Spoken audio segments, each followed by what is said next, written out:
quelle expérience. Tu me dis, oui, ça fait peur. Voilà.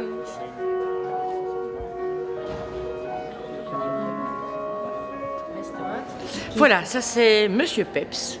Monsieur Peps a eu la formation de chien guide aveugle, ce qui consiste en qui va remplacer les yeux d'un aveugle dans le déplacement de l'aveugle, qui va le protéger et surtout qui va être son compagnon fidèle. Pour être un bon chien d'aveugle, il y a plusieurs critères. D'abord, dans la race, il faut la taille.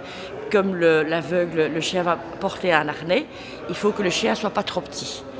Il faut que ce soit des chiens dociles, qui aiment les enfants, qui soient intelligents pour apprendre les ordres et qui soient fidèles. Alors, quand on devient un chien d'aveugle, d'abord, il y a toute une recherche, on sélectionne les parents.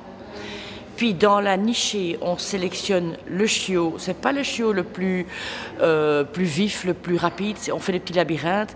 C'est les chiots les plus intelligents qui se trouvent à la sortie du labyrinthe. Et ainsi, on les sélectionne et ils commencent leur formation d'abord dans une famille d'accueil pendant 1 an.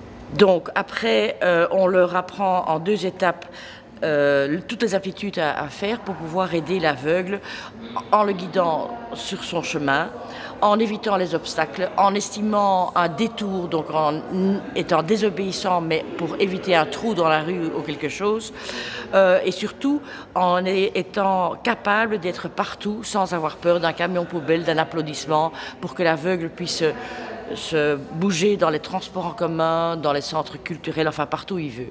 La formation d'un chien d'aveugle prend 2 ans et il va travailler jusqu'à ses 9 ans. Après, il sera à la pension.